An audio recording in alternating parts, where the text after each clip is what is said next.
Hello, Rob. Michael, how you doing today? Good, thanks. Thank you for joining me today to share with us your extensive experience. I've actually been following your work and I guess journey for you because it's been well over 20 years now in Australia. 26 years last week. Congratulations. Thank you. I think I read your first book nearly 10 years ago. I believe it was Accounting Practices Don't Add Up. Yeah, that came out in 2011, so about 10 years ago, yeah. Yeah, wow. So look, I'm really, really excited to have you here today. I think as one of your book reviewers says on Amazon, very few make that very, very few people have had such a positive impact on the accounting profession as Rob Nixon. So I guess as a segue to that, you've built such an amazing presence and brand in Australia and now across the world over the last 26 years and have been an integral sort of part of the accounting world. But there are so many other coaches as well in Australia and internationally. What do you think differentiates you from your peer group or competition? Is it the things you teach, or is it your approach? Or yeah, so in 2001, I'd been working in the accounting profession since 94, so I call it 7 years. I did a benchmarking report called The Good, the Bad and the Ugly of the Accounting Profession here in Australia. And what that was a statistical analysis of 105 accounting firms, had all their P&Ls, the balance sheet, et cetera, and their core KPIs. And when I put that small report together, which I authored the first 4 editions, that report still exists today through a company called Business Fitness, because I was one of the founders of that company, which I sold out of. What happened as a result of that is I got hooked, if you like, on the financial performance of accounting firms. So I am not the best marketeer for accounting firms. I'm not the best team development person for accounting firms. I'm not the best leadership person for accounting firms. But when it comes to financial performance, like profitability, the core numbers, revenue growth, no one can touch me in the world, right? Because I've dedicated the last 20 years to that one topic, which is the actual financial performance of the accounting firm. Yep. I think having looked in your first book and also skim-read your most recent one, I always come away with a thought, for a guy who is not an accountant, you sure do love your numbers. That's always the impression I get whenever I look at your material. Yeah, look, I left school when I was 16, but I was always a straight-A student in maths, and maybe hanging around these accountants for 26 years has rubbed off on me a bit, Michael. Yeah, I could see that happening. So how have you been coping with the whole COVID situation? Well, it's the first time in all those years I've never been on an airplane for 3 or 4 months. Is it a good thing or a bad thing for you and your family? Yeah. So we live in the countryside near Brisbane. Last year, whilst I was traveling, we did a massive renovation on the property where I built a golf course and a clubhouse on it. And the clubhouse is my workplace. So I've been at home working, not traveling anywhere basically, but enjoying myself immensely. It's been great. Are you still selling your life memberships to the golf club? Yeah. Can I sign up? Yeah. So we got into Australian Golf Digest this month, the month of June. It's May right now, but June edition. And I actually have a thing where, to become a member of my course, I've got 92 members, I think, at the moment. It's a good bottle of wine for the seller. You put your name on it, your member number goes on there, and then you and I drink it in the future sometime. So make sure it's a good one. Well, it explains your fantastic results on the golf course as well. You've got all that practice happening. Yeah, my handicap's dropped the last couple of months, so it's been good. But on a serious note, so that's all fun.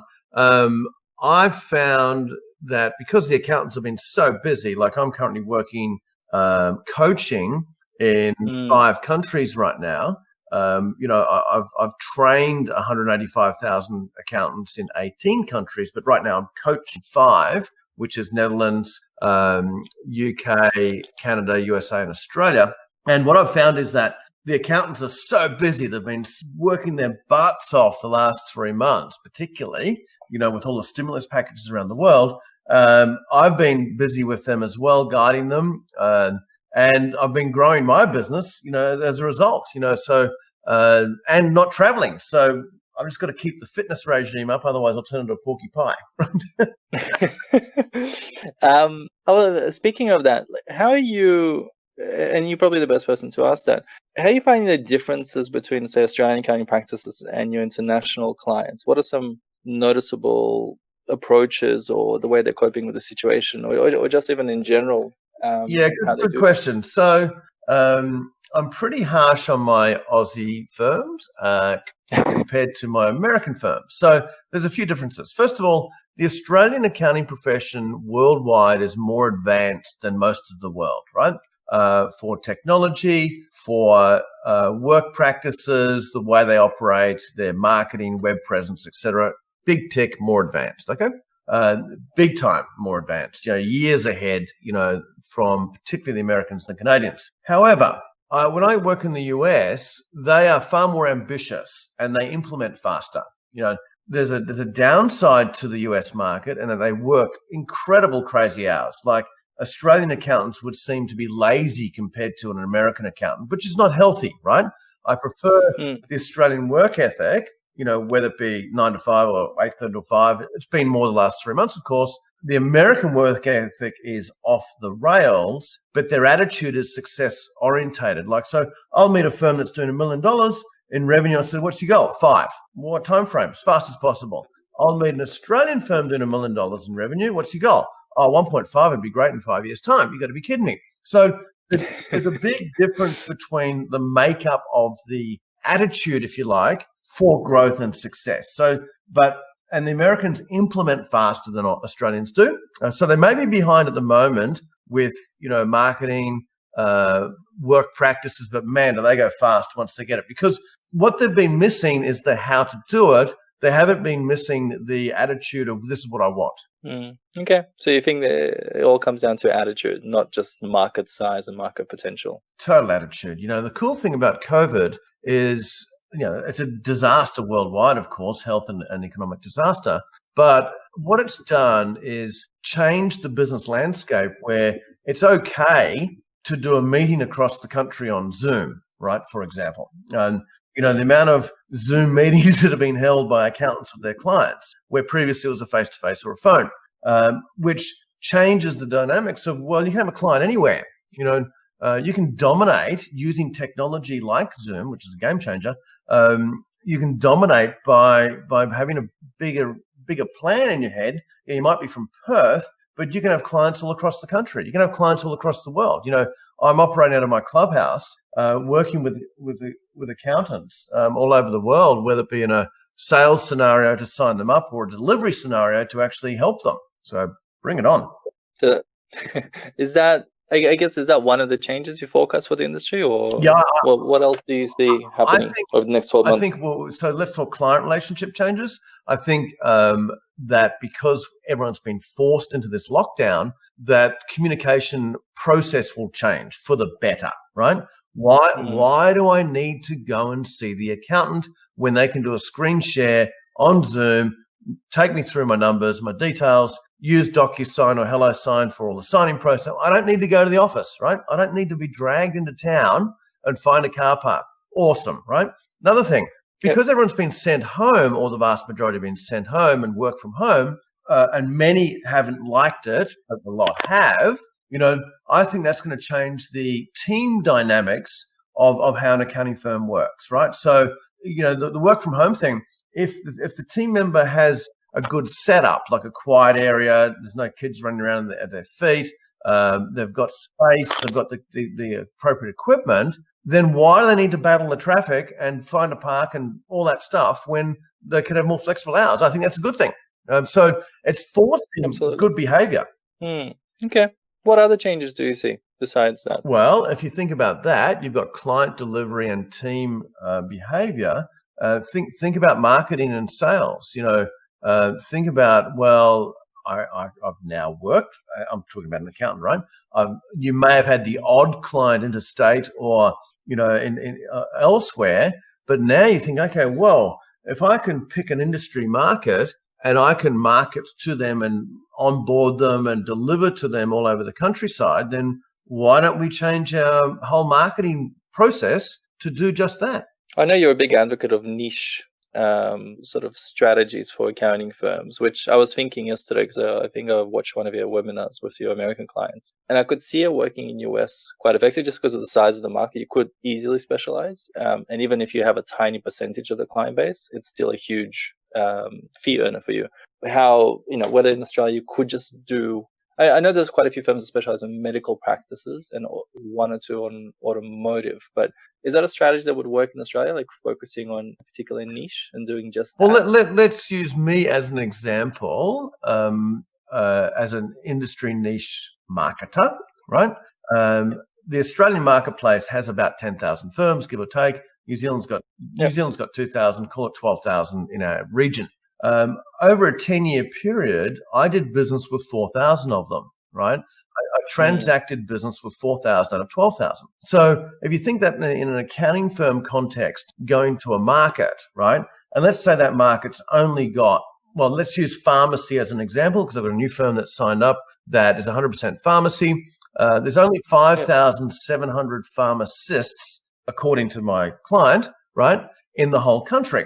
And he's in Perth and he wants to dominate. And if you think about how many clients does he need to build, say, a $5 million business, right? If each client he's servicing properly is paying $30,000, $40,000, $50,000, he doesn't need that many to build a $5 million business. Like if you've got a $25,000 client, you need 200 to build at $5 million, if $5 million to go. So, and if you had $50,000 average fee per client because your product offering was greater and more valuable, then we only need 100 clients out of a small market like 5,700. You chip away, and bear in mind the new client of the accounting firm lasts for around 10 years. You chip away and just find 100 quality clients, you can have a bloody good accounting business. So yeah, it works in small markets like here as well. No, absolutely. And look, I see how the numbers work, and I think it's also one of the things would probably scare your typical sole practitioner or small 5 to 10 staff firm, like looking at those numbers where they're looking at theirs and it's only 3.5K per client, and you're talking about 25, 50K, and you're like, wow, how do we? And that's across all clients. I might only have like 1 or 2 clients. Like so let's talk about that, right? So the $3,500, $5,000 compliance client is currently just buying what they have to buy, right? Typically, a couple of iReturns in the family group and some annual compliance, bit of tax planning, $5,000. Thank you, right?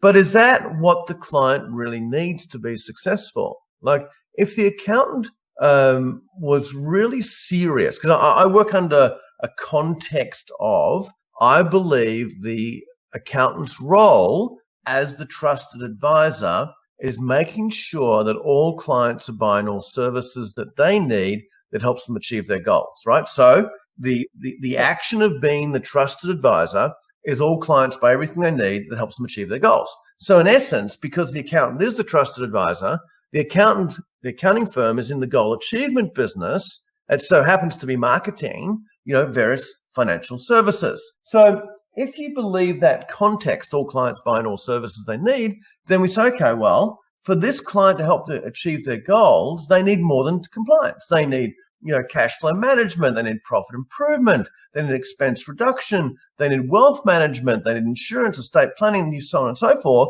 And a well-rounded service package like that at a good margin is quickly going to push the fee to $20,000, $30,000, $40,000. So when you start marketing to brand new clients, you can set the rules to say, okay, as a brand new client, I want to be an average fee of 30, 40 grand, whatever it is, but this is what you're going to buy because I know this is the best thing for you. And if you're not going to buy that, well, frankly, you can't become a client. Yeah, no, I see that. I think the counter argument would be just the size of clients. If you have micro businesses, say 100 to a mil, in revenue, 30K is a very big push for someone. Again, and that would be the typical. That's a choice, client. Michael. That's a 100%. Choice by the accountant, the partner, to accept all comers, right? Where that choice of everyone is a client is operating under a scarcity mentality. Because I'll just accept them because they're another 2, 3, 4, 5 grand fee. But what happens is over the years, you end up with a dog's breakfast of A, B, C's and D's and Z clients that you should never accept it in the first place. So why not set the rules to say, this is my ideal client? It may not be niche market, but this is what they look like. This is their size, this is what they need to buy. Because bear in mind, it is your, I'm talking to the accountants here, it is your business, no one else's. So why don't you set your rules and say, this is how we shape our business? Because as you look at redesigning the firm, I take firms through a 5-step process here, which we can talk about. The partners are the ones that are always left. Every team member you employ will leave. They all leave. Every single one of them will leave, right? The partners are always left. Every single client at some point in the future will leave. It's just the way it goes. Who's always left? The owners. So wouldn't you shape it exactly the way that the owners want it and redesign this thing and make some rules around client behavior, team behavior, client type, payment processing, what they've got to buy and so on and so forth, to suit the owners of the business, not to suit the clients of the business. Yeah. Oh, look, it takes a big mind shift for a traditional kind of accounting partner that would have grown up in many other traditional accounting firms, be inculcated those sort of old premises and old way of doing things. And I think some in the industry, when they think of your approach and they've seen some of your material, like the pushback from them as well, Rob's too profit focused versus client or staff focused, and I think that's one of the turnoffs, because many accountants, I guess, feel a sense of obligation to their clients and community, especially in regional areas, to be able to service them and not kind of overcharge, and they would be too scared to overcharge them and to lose them, because it is kind of that whole community aspect as well. So I'm not sure how your clients sort of make that leap or change of mind shift. So here's the issue, right? And this is the biggest issue in the accounting profession globally. And that is they've got it too good, right? You can deliver very poor service, have a really crummy team environment, have shitty offices. Sorry to swear, Michael, but I just get passionate. No, go have for really it. crappy offices, limited marketing and branding, just literally just turn up and do. And the partner can make 250, 300 grand a year, stand on their ear, right? Doing no business development whatsoever, right? And, in the United States, for example, the accounting profession as an industry is the most profitable under SIC code, profitable industry in the whole country, okay? And the Aussie accountants have had it good for a long time. It's been so good by being reactive. Just like, what do we got now? The last 90 days, we've got JobKeeper as the big thing that's keeping them, busy. Just they're not being proactive with that. They're just reacting to what's going on. There's been more communication in the last 90 days with clients. Here we are recording this. I'm not sure when it's going out, but it's the 29th of May. Basically in 3 months, there's been more client communication than they've done in 3 years, right? Yeah. There's been that's why they're working their asses off. Right? There's been webinars, there's been seminars, there's been virtual Zoom meetings, there's been newsletters, there's been emails, there's been phone calls, there's been text messages. They've piled the communication on, but they're just reacting to the current situation, right? So and they're going to make money, right? They may not be charging for all that. That's up to them. But the accountants can make money and get very comfortable at 300,000 profit per partner. You can have a good life at that, right? You can grow by 5 or 10% a year by just putting your prices up and accepting a few new referrals. Not that hard. But the problem with that, right? The problem with being comfortable is it breeds apathy, right? We don't need to change. And this, by the way, Michael, this is my biggest competitor worldwide, is accountants' current apathy. It's okay. At 300, 350 profit per partner, I can drive a nice car, have a reasonable house. I can put the kids in private school, lead a decent life, right? So this process that's gone through this reactive process, including time-based billing and arrears, has built apathy into which I don't need to change, into the owners of the accounting firm. And apathy breeds lack of innovation, right? Because you don't have to try. It just happens. So, but if you've got an attitude that, you want to do the best by your clients, I take a profit approach because I believe the partners should get the spoils of their hard work and how smart they are, right? Yeah. Well, let's talk about your new book that just came out, The Wealthy Accountant. You've got some impressive claims in the new book. I think it was $1 million profit per partner whilst working less than 500 hours. What do you feel holds accountants or accounting firm back from achieving these kind of numbers, and what could they do to actually get there, and how long would it take? I know it's Yeah, a it loaded is. question, but Yeah, and I guess starting off with what holds them back from achieving well, these kind the of first one numbers? is what we've just been talking about, which is the current apathetic nature of most of them, right? So that's the first thing, Mm-hmm. right? It all starts there. If and I use that catch cry, if you will, more than $1 million profit per partner while working less than 500 client hours, because I've seen it happen time and time again, right? Time and time again. I got an email this morning. Rob, no need. I'm already there. Awesome. Well done. Cool. I've not even helped this firm, right? So I've seen it time and time again that it's totally possible to do that because How do they do it? there's a whole that is a loaded question, right? That's when the credit card needs to work and we need to get it busy, right? So that is. But what would you say the three pillars are? Like, what do you pillars, right? Give leverage? me four, right? So Okay. pillar number one is fixing the current operation, particularly in pricing, packaging, and fixing the way we deal with our clients, like scope creep and scope seep, fixing lockup reduction, work in progress, and debtors, fixing that client communication process. What's going on today? Fix, right? Number one. Number two is going to be minimizing time dramatically, going through a complete overhaul of the workflow process, looking at whatever tech is needed, who's touching what, for workflow to minimize time to get capacity, right? Number three, and typically when we work with firms, we're in the fix chunk, we'll add, 20, 30, 40, 50% profit pretty quick, and cash as well, right? Pretty fast because we're fixing what's happening today. In the minimized chunk, we're typically finding 2 and up to 4 hours of new capacity per accountant per day, right? But yeah, it's huge, right? It's absolutely huge. Yeah. And the numbers blow me away because we get the numbers reported every single month. So if you think about what we've just done there, fix then minimize, we've freed up cash flow into fix, added profit, but minimize time to get efficient and get more capacity. So that number three, we can scale to whatever size you want. And when you've got capacity and you're adding, let's say you're a $2 million firm now, and you've freed up $500,000 worth of capacity, and not working any harder, then you add $500,000 worth of new revenue, and it's basically all profit. And so, so the scaling is all the marketing, the sales, the branding, the product development, etc. And then number four is the leadership chunk, which is leading and re-engineering how the owners are structured, who does what, the accountability chart, the operational plan, and leading the team to whatever size you want. So yeah, there's a whole process around it.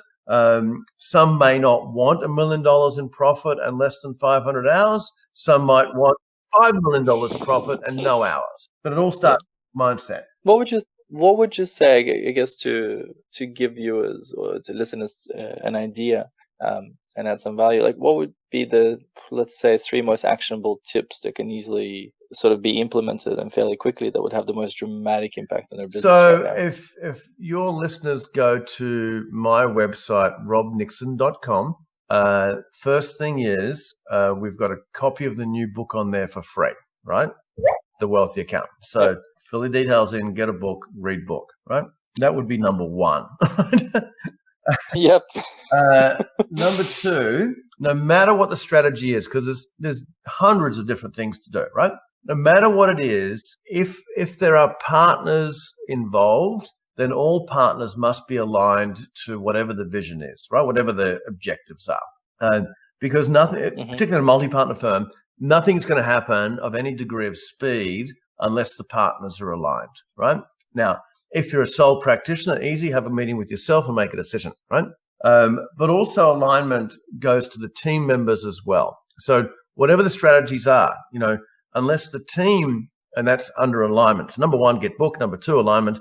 Unless the team are on board, then it's going to be hard work because there's going to be some team members that are obstinate and they don't want to change. But, if nothing changes, nothing changes, and things have to change to get whatever results you want. So the alignment of the goals, right? Whatever the goals are. And then the third thing is we need to, whatever the projects are, allocate time in the diary to working on versus working in. It's a catch cry that Michael Gerber coined in 1986 in the E-Myth. work on your business.in. Unless you find the time, make the time, block it out in the diary, nothing's going to happen. So it's not what is the first strategy to implement, because that's dependent on where the firm is at. It is going back to those three things, right? So get some knowledge, get alignment, and then carve out some time to make the changes. And I think that's the key that I've heard you drum on about for a long time, which is, and even in this podcast, the implementation aspect. Like, your American clients are very good at it. The Australian ones kind of lag behind a bit. And it could be due to apathy. It could be, just the fact that I think accountants are just used to being busy and focusing on their clients and just happy with the way things are. I can see how implementation would definitely be a big issue. And even getting some of your older partners and multi-partner firms on board, where you talked about alignment, could definitely see that being an issue as well. I guess what is your advice for implementation, especially when they're busy and trying to keep their head above water? So whatever the action plan is, right? Whatever needs to be implemented. Number one, if you think of the week as 5 half days, right? 5 half days. If you were to allocate half of one of those days, so 10 half days, 5 days in the week, 10 half days. If you were to allocate one of those half days, maybe spread over 2 days, 2 hours here, 2 hours there, it's only 10% of the week. But that block of time is sacrosanct for working on the business. There's no client communication, there's no team, there's no distractions like email and phone calls, no meetings. We are doing a project, whatever that happens to be, in that period of time. And even at just 4 hours a week, 10% of the week, 10% of the working week, a lot can be achieved. A new system can be developed, a new product can be developed, a new marketing piece, can be written. Some videos can be recorded for marketing. A ton can happen in that time frame. So it starts with blocking out the time, and then having the clients work around that, the team work around that, and systematically. Mike, I'll tell you a quick story as to how I learned this particular project management piece. And the last job I had was working for a business that we serviced accounting firms, and I was the general manager, right? And we were attempting to do a merger with a technology company. This is 1999. All fell in a heap.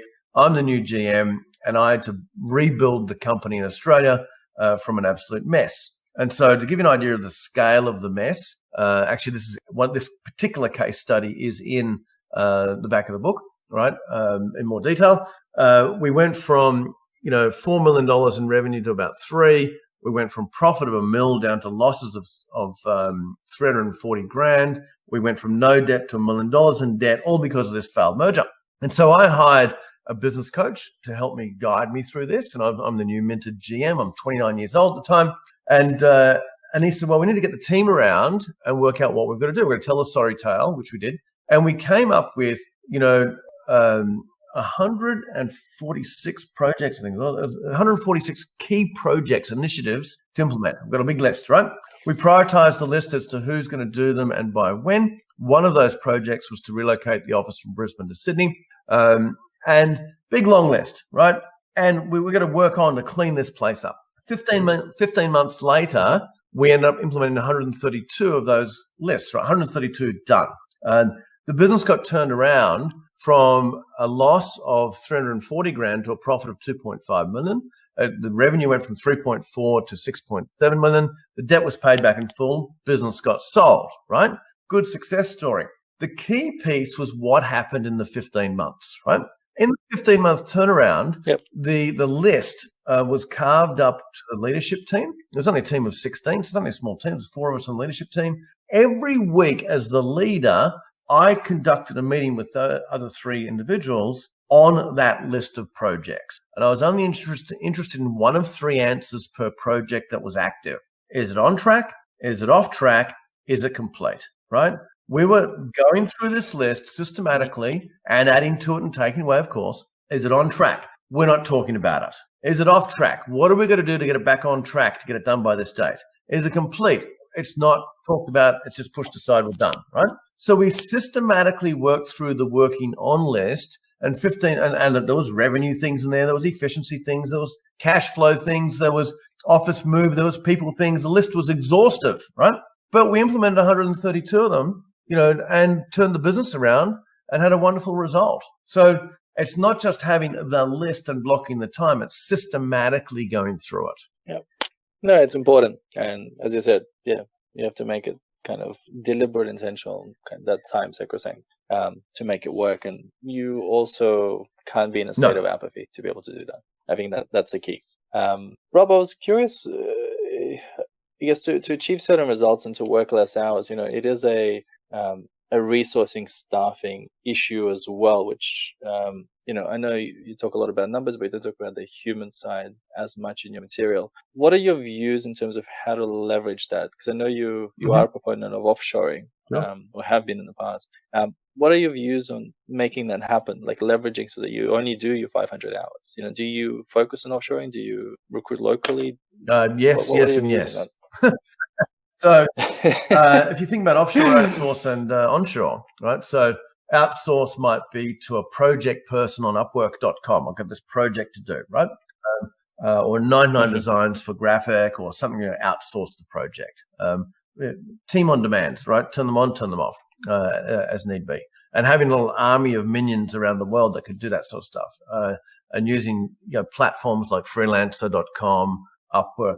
What sort of projects would you normally direct your clients to outsource or offshore? So let me tell you what happened when I discovered the Philippines as an example. I was on a study tour. Yep. This is 2013, I think it was. And I was on a little van going place to place to place to learn about the offshore world in the Philippines. We were already outsourcing to India.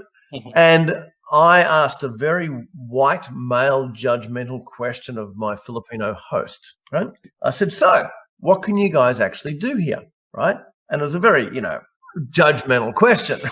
And her answer floored me. She said, any task that can be done over the phone or behind a computer, we can do for a third to a tenth of the cost, often faster, often better. Basically, she said, back in your box, Nixon, right?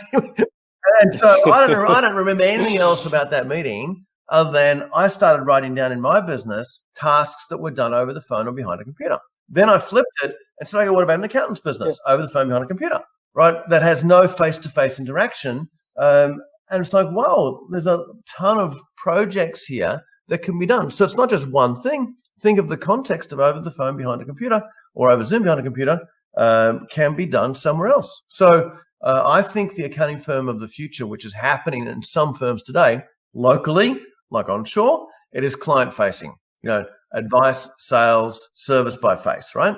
Everything else is done somewhere else. Why do you think, and look, I don't know if you've come across a lot of resistance, because I've got candidates that refuse to work, not like it's a small minority, but they refuse to work for places that outsource a lot of their work. I don't know whether you've experienced that with your clients, or there's just a lot of resistance where like, no, we can't do that. Why do you think there is so much resistance, even though it makes sense for the bottom line, it makes sense from a practical perspective? I think it's a self-esteem issue. That individual who doesn't want to work for a company that is leveraging a global labor force is worried about themselves. The opportunity for an accounting firm to set up a team in another country is the opportunity to grow their business, but also the opportunity for the local team to step up. Instead of just being the non-adding value accountant to the data in front of them, they should be looking at that data and saying, well, what if we did this for the client? What if we suggested that for the client? So leveraging the human capital to other parts of the world allows that person to step up and have a better career.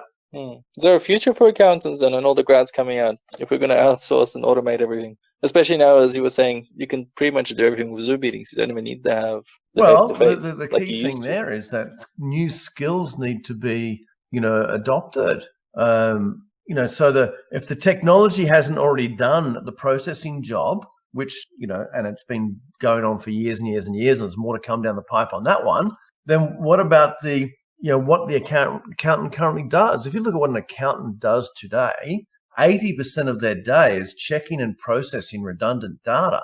That's what they do all day, right? So if you're not going to add value to that data, like with adding value with suggestions, then someone else can do that in another country for a lot lesser expense and often more efficient.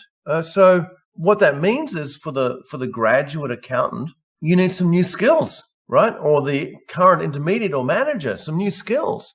Can you, for example, conduct a Zoom meeting and sell by Zoom? Can you present via Zoom the state of the affairs of the client? Can you build a relationship with someone in a lead generation process? So the skills have got to be increased for the accountants to thrive. A lot of EQ there that you mentioned just now. And I imagine probably the higher level analytical or critical thinking skills, because I know you're a big advocate of not just reporting history, but also I know you're very passionate about the accountant being a trusted advisor and actually adding value to business to allow them to grow and have a great lifestyle as well. And your typical accountant your typical grad definitely doesn't have the skills to allow a small business owner. That's training. To thrive. What do you think about the 40 hours of CPE, CPD every year?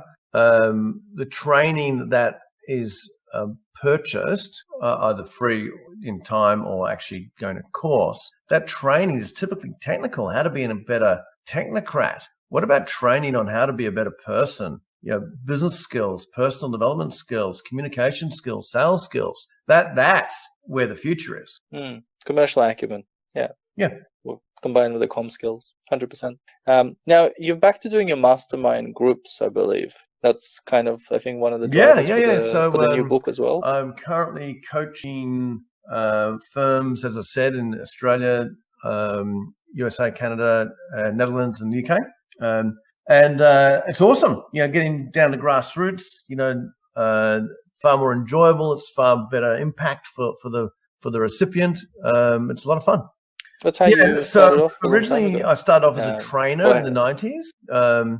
And then I started coaching in late 2005, did that for 10 years straight, had 3 years off doing that. So back to the thing I love the most. What's your typical, for listeners that might want to join, what is your ideal? So I've put a fee limit of must be doing $1 million in revenue now, and no more than 10, because a couple of things on that and to why that is. First of all, if you can demonstrate you can get to $1 million on your own, then demonstrates you can grow a business, which is the first thing. You've got some innate abilities there to do that, and so consequently, I can then help them quite quickly to get to $1 million profit, et cetera, as per the brand promise. But if you've got too many partners, then that causes implementation to be hard, right? So anything over 3 partners, unless they're so aligned, is hard work for implementation, because as Coach Rob, I demand implementation, and when we implement, we get better results. So, which means we've got to make decisions and make it happen. So I'm typically sort of in the $1 to $5 million bracket, 1 to 3 partner bracket, that sort of thing. That's where I can help the most and the fastest. Is it a 12 months? So minimum 18 months, 18, and then month to month from there. 18. It's typically a 2 to 3 year process. It depends on what they've got implemented now. Okay. Do you find do the results vary between your sort of either intergroup or intra-group? Do you kick them out if they're not delivering, or what do you do with them? It's 100%. So, for example, the average profit improvement in year 1 is 98.4% increase. But it's huge, but there's a wide range, right? Huge. It's a wide range. So basically double profit I know we can do, but some might do triple, some might do 20%, right? And what's the difference? Why are some achieving such results? Well, there's only one word, and that's implementation. They're just doing things. Is it comes back to the time that you're saying? Or allocating or more, those 2 half days at least. I work with a firm in Maryland in the USA, and I'll just check on Slack because I didn't get the right numbers here, because we've since April 1, we've got 57 new monthly clients. What's that in? So that post was yesterday. And so what are we talking about? 2 months. Their clients are automotive repairs, so smash repairs, right? Each client is typically about $1,200 to $1,500 a month. So whatever that works out to be in revenue, 57 since April 1. Anyway, so someone asked the question, what have you been doing? His name's Hunt, right? And he says, I've been doing In the US, it's called PPP, which is like JobKeeper. Update webinars that probably have about 50,000 views. He's done 4 webinars. I've been on 10 to 15 different podcasts and webinars for other groups. And my new book is out 2 months ago, all on the back of that. So you pile on the activity, you get the results. You implement, you get the results. Now, that particular firm, when I met them, they were about 3.4 million in revenue. We added 1.2 million in revenue in year 1, and 1.1 of it was new profit. They actually took the revenue to 4.5 and reduced the headcount by 1. Yeah, no, I've listened to the webinar. And they're just kicking butt because they're implementing. Phenomenal so that's the key to that. Okay. Rob, I read you a ticket holder for the Virgin Galactic flight. Do you get email updates as to likely takeoff time? I'm now 50. I've had the ticket for 10 years now, waiting. I'm number 293. There's been about 600 tickets sold only. It's stalled certainly the last few years. There's a very good chance, like from what I'm seeing and hearing, that Sir Richard and family will be on flight 1 by the end of this year. It's out of all the Virgin companies, it's the most capitalized and most useful one as far as cash flow goes. Cash goes, not cash flow. They listed last year, so they're cashed up. They listed, I think, as well last year. And we're just waiting and going through the tick box approval with the FAA. All the guidelines, and every week we get an update on something going on. So my flight is about number 40 or 50. So they'll iron out the bugs. Richard's on flight 1 and looking for a safe journey home. Okay. I know you met Richard a few times now. What's he like in person? Because it's always been one of my biggest wishes to hang out with him. The best experience I had was 4 days in Morocco hanging out in a small group with Richard. That was really cool. Got to know him quite well. Look, he is just a knockabout bloke. He loves a beer. He loves a chat. No pretense. He slops around in jeans and a t-shirt. There's no airs and graces. He's just a regular guy who's knows how to build a business, basically. No, with the year we've been to his Necker Island yet or not? To go, we get invited every year, and we paid our money, signed up. A week later, a lightning strike hit it and destroyed all the infrastructure. So that's we still get to go, but we were so close that year, but it didn't happen. And last question, I know you're big on focus and determination. I think I read somewhere that you have 174 life goals. How many are still left? And I guess what are your top 5 right now that you're focusing on? My diary, 126 it's down to. Although I've knocked off 1, 2 or 3 this year. Are they like bucket list things, or are they like goals? For example, I want to go to the Olympic opening ceremony in the best seats. I want a personal chef at home. I want to have a year off doing nothing, a business breather. I want to fix my snoring problem. There you go. Yep. What's the one more? Wimbledon final best seats. But my big one is the top 100 golf courses in the world. So being a golf nut, I've got a wall of hats in my clubhouse. I saw a photo of that. I couldn't figure out what the hell that was. In the world, and the top 100 in Australia, with a peg and a number and a description and a photograph. And as I play the course, I buy a hat and a peg. So I'm currently on 24 in the world and 56 in Australia. My golf course is in the June edition of Golf Digest, as I said, Australian Golf Digest. So grab that and have a look. And anyone that can help me do that'd be great. There's only been, I believe, about 50 people in the world that have done the World 100. So it's pretty hard to do. Wow. Well, look, some people collect fridge magnets. I collect hats, exactly. Way more admirable. Rob, thank you so much for your insight and your time. Now, you've mentioned the best way to get in touch with you with your website and your email. I'll put that in the show notes.